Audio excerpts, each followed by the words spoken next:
உலகத்திலே ரொம்ப கடுமையான நோய் எதுன்னு சொன்னால் அந்த புற்றுநோய் தாங்க. இந்த புற்றுநோயினுடைய கடுமை இருக்காது மனுஷனை செல்லரிச்சிடும். செல்லரிக்கிற மாதிரி அரிச்சு ஒன்றுமே இல்லாமல் சாகடிச்சிடும். ரொம்ப கொடுமையான வியாதி. இந்த வியாதியில் சிக்கிக்கிட்டு கடைசியில் அதிலிருந்து மீண்டு வந்திருக்கிறாரு நம்ம மலையாள சூப்பர் ஸ்டார் மம்மூட்டி. கடந்த 6 மாத காலமாக அவர் எந்த விதமான ஷூட்டிங்கில் அவர் கலந்துக்கிறல. அவருக்கு வந்திருந்தது அந்த ஆசன வாயில் அந்த கலோனிக் அந்த புற்றுநோய், ஆசன வாயில் வர்ற புற்றுநோய். சாப்பாடு ரெஸ்ட்ரிக்ஷன் இந்த மாதிரி ரொம்ப கடுமையாக மனுஷனை உருட்டி இது பண்ணிடும்.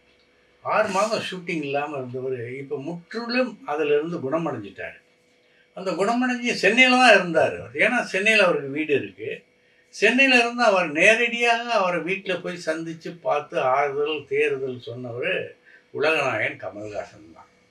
மற்றவங்க யாரும் போய் பார்க்கலையானா மற்றவங்கெல்லாம் ஃபோன்லேயே பேசிட்டாங்களாம். அது அவரே தான் சொல்லியிருக்காரு. மற்ற நடிகர்கள் எல்லாருமே ஃபோனில் பேசுனாங்க. ஃபோனில் பேசி ஆறுதல் சொன்னாங்க. எதுக்கு நேரில் டிஸ்டர்ப் பண்ணணும்னு நினச்சிருப்பாங்க. என்னுடைய 6 நண்பர் கமல்ஹாசன் என்னை பார்த்து நல்ல எனக்கு தைரியங்கள் சொன்னார், ஊக்கங்கள் சொன்னார். அவருடைய ஆலோசனையும் எனக்கு ரொம்ப உதவியாக இருந்தது. இப்போ நான் படப்பிடிப்புக்கு நான் மறுபடியும் போகிறேன். இப்போ அக்டோபர் மாதம் அடுத்த மாதம் ராமோஜிராவ் அங்கே ஹைதராபாத்தில் தான் ஷூட்டிங். அங்கே 2 மாதம் ஷூட்டிங். அதுக்கப்புறம் லண்டனில் ஷூட்டிங். அங்கே நயன்தாரா, குஞ்சாக்கா போவனா அதான ஒரு ஆர்டிஸ்ட், மலையாள நடிகர் குஞ்சாக்கா போவன்னு சொல்லுவாங்க. அவர் இன்னும் நிறையா பேர் நடிகர் இருக்கிறாங்க. மோகன்லால் மற்ற அவர் மம்முட்டிலாம் நடித்த சீன்லாம் படமாக்கியாச்சு. இன்னும் ஏதாச்சும் இது இருந்துச்சு சொன்னால் இது எடுப்பாங்க. அடுத்த வருஷம் அவர் ஒரு த்ரில்லர் படத்தில், ஹாரர் த்ரில்லர் படத்தில் நடிக்கிறார் மம்முட்டி. அது ஒரு முக்கியமான படம். அதில் விநாயகன் மற்றும் சில ஆர்டிஸ்ட்கள்லாம் இருக்காங்களாம். இப்போ போய் அவர் நடிக்க போகிறது மகேஷ் நாராயணனுடைய படம். இந்த மகேஷ் நாராயணன் தான் உலகநாயகன் கமல்ஹாசனுக்கு கதை சொல்லி அது வெயிட்டிங்கில் இருந்துச்சு. அது என்னமோ இந்த தக் லைஃப் இந்த புயலில் அந்த இதை அப்படியே அடிபட்டு போய் அதை அப்படியே மறந்தும் போச்சு. இனி அடுத்து மகேஷ் நாராயணனுக்கு எப்போ கதை சொல்லி அவர் இப்போ ஒத்துக்க போகிறாரோ தெரியலை. சரி, அடுத்து நம்ம உலகநாயகன் கமல்ஹாசனை பற்றிய இன்னும் ஒரு செய்தி. எவ்வளவு இடர்கள் பட்டு அவர் இந்த நிலைமைக்கு வந்திருக்காருங்கிறத நேற்று அந்த நம்ம ரோபோ சங்கருடைய வீட்டுக்கு வந்துட்டு போன பிறகு யோசித்தேன். இன்றைக்கி உலகநாயகன் கமல்ஹாசன் இந்த இடத்துக்கு வர்றாருன்னு தெரிஞ்சவொன்னே எங்கேருந்தோ ஜனக்கூட்டங்கள் அவ்வளோ திரண்டு அவரை பார்த்தாங்க. ஒரு துக்க வீட்டில் விசாரிக்க வந்திருக்கிறாரு அப்படிங்கிற அந்த இது கூட இல்லாமல் அவரை அவ்வளோ ஆர்வத்தோடு பார்க்குறாங்களே. இதுக்கெல்லாம் என்ன காரணமாக இருக்கும்? என்னன்னா அவர் கடுமையான உழைப்பு மட்டுமில்லை, மக்கள் மத்தியில் அவர் எந்த வேலையும் பார்க்குறதுக்கு தயாராக இருந்தாருங்கிறது அப்படித்தான். அதாவது எவ்வளவு அவமானங்களை அவர் தாங்கியிருக்காருங்கிறதுக்கு ஒரு சின்ன உதாரணம் எனக்கு நினைவில் வந்தது. அதை நான் ஆசைப்பட்றேன்.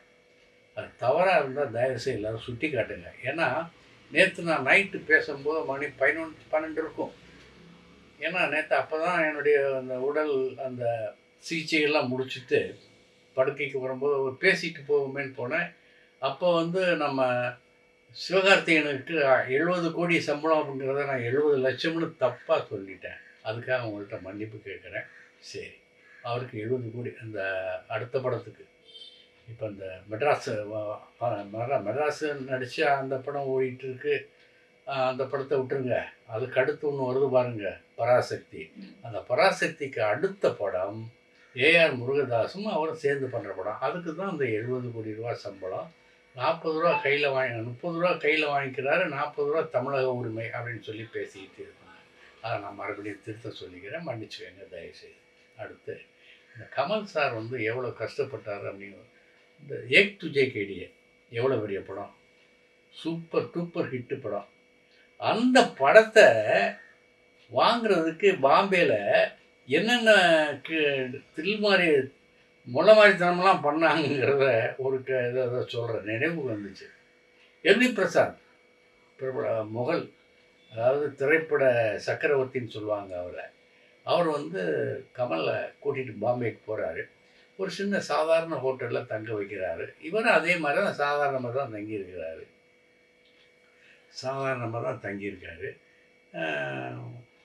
அவர் சின்ன ஒரு பிளேஸர் போட்டுக்கிட்டு, சரி இன்றைக்கி நம்ம ஒரு இடத்துக்கு போகணும், அந்த மேலே இருக்க அந்த அந்த ஃபிலிம் பாக்ஸ், அந்த ஃபிலிம் பாக்ஸ் வந்து அந்த காலத்துலலாம் வந்து பெட்டியில் ஒரு தகர டப்பியில் பொட்டியில் வச்சு பத்திரமா கொண்டு வருவாங்க. அது கணக்கு.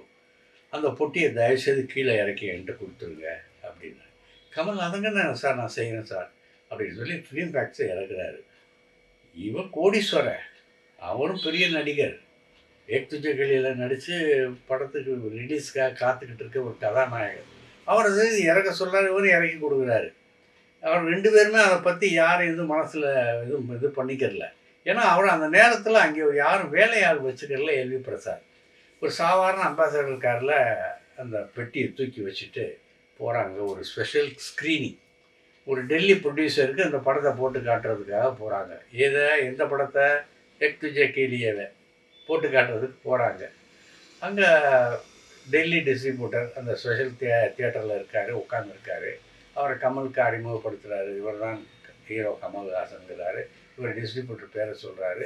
இவர் எல்வி பிரசாத் ப்ரொடியூசருங்கிறது தெரியும். ஏதோ ஸ்நாக்ஸு அதை சாப்பிட்றாங்க. சாப்பிட்டோன்னா படம் பார்க்குறாரு. அந்த டிஸ்ட்ரிபியூட்டர் படம் பார்க்குறாரு. பார்த்தா 5வது ரீல்லே தூங்கிட்டான் மனுஷன். அவன் எப்படி படத்தை ஜட்ஜ் பண்ண முடியும்? நீ டிஸ்ட்ரிபியூட்டர் படம் வாங்க வந்தவன் 12 ரீலோ 15 ரீலோ அத்தனை ரீலையும் நீ பார்த்துட்டு தானடா நீ தூங்கணும். தூக்கம் தான் தூங்கணும். நீ 5வது ரீல்லையே தூங்கிட்டீங்கன்னா என்ன? ரொம்ப அப்செட் ஆகி போச்சு.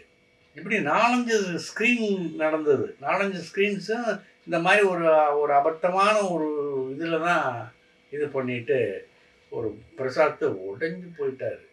அப்புறமேல என்ன பண்ணாருன்னா, அவருடைய நண்பர் ஒருத்தர் இருக்கார் பாம்பேயில், அவர்கிட்ட போகிறாரு.